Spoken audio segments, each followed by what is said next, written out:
Hello friends, I welcome you in lecture number 26 on logic. Up to lecture number 25, we were dealing with propositional calculus, and from this lecture onwards, we are going to discuss about predicate calculus.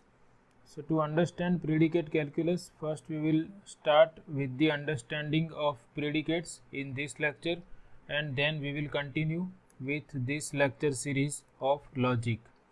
So in this lecture our aim is to understand about predicates, what is the meaning of predicate, and we will see different types of predicates. So to understand predicate, first we consider one example. Suppose I am writing that this statement that Deepak is a graduate. Similarly, I can write another statement, Viral is a graduate. So I have written two statements, Deepak is a graduate and Viral is a graduate.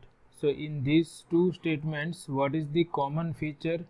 That a person is a graduate is common feature of these two statements. So this feature represents a property or characteristic of some individual, here Deepak, here Viral. So this common feature is nothing but predicate. Predicate means it is a common feature or property which some objects or individual are having. So to symbolize these statements in the language of symbolic logic, we can consider this predicate. We can denote predicate that is a graduate can be denoted by capital G, and suppose we use small d to denote individual Deepak and small v to denote this person Viral, then this can be symbolized as G of D, and this can be symbolized as G of V.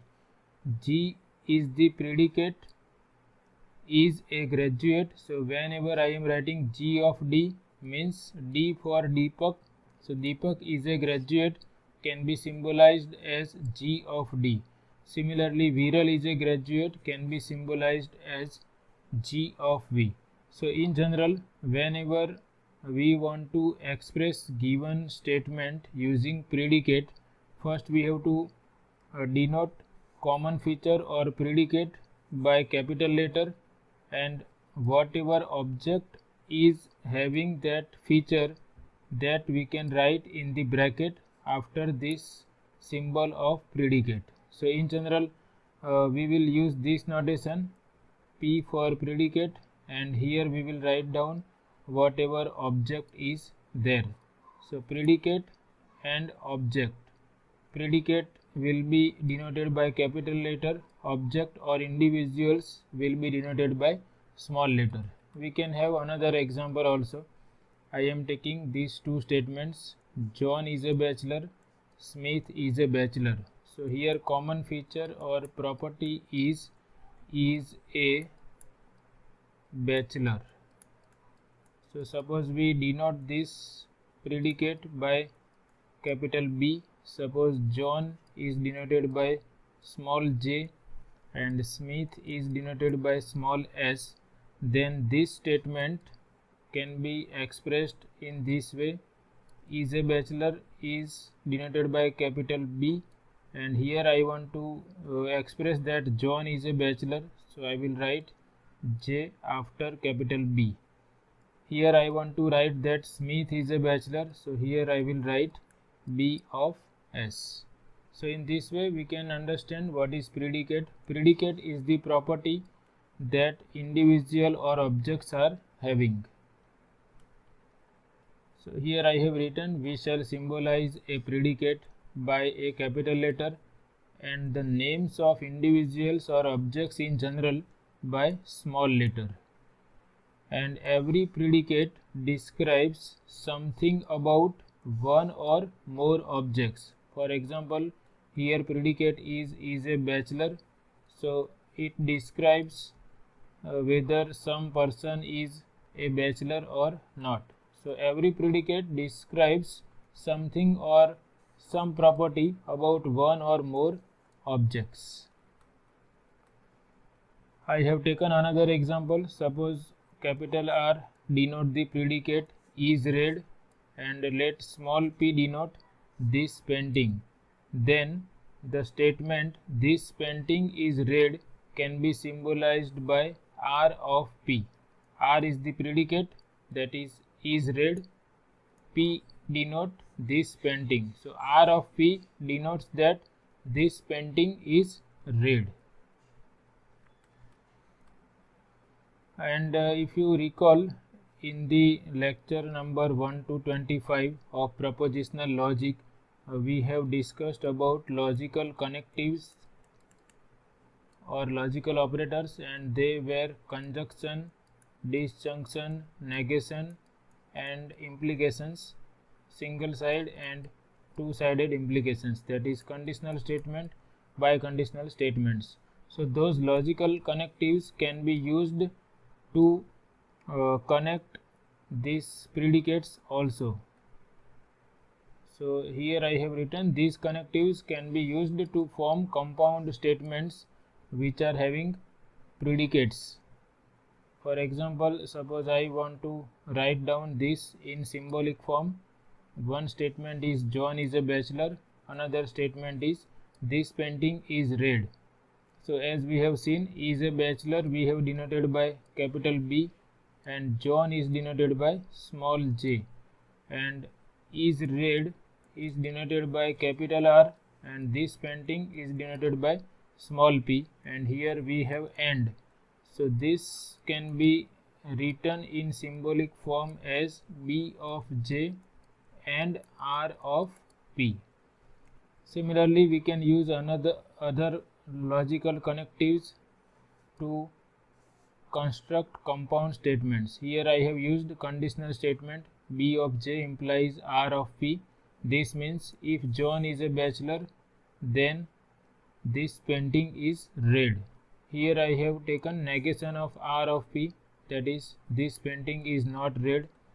Here these two statements are connected by OR operator, that is John is a bachelor or this painting is red. So in this way we can understand predicates. Predicates are nothing but properties that some or more objects are having. Predicates will be denoted by capital letter, and the object which is having that property will be written in bracket in small letter. We can have two place predicates also. Here we have only one predicate, whatever examples we have seen. For example, this painting is red. So here I have only one object in this statement, R of P. Here we have only one object, that is this painting. Similarly, if I consider this statement, John is a bachelor, then here I have only one person, John, to complete this statement. Again we repeat, if I consider is a bachelor, if I consider this as predicate, then to complete this statement we require only one individual or object. Similarly, if we consider is red as our predicate, then here also we require only one object to complete this statement. So these are called one place predicates, in which only one object is required to complete this statement. But sometimes if we have this type of predicate, for example, is taller than, if I consider this as predicate, is taller than, then here to complete this statement we will require two objects, that something is taller than something.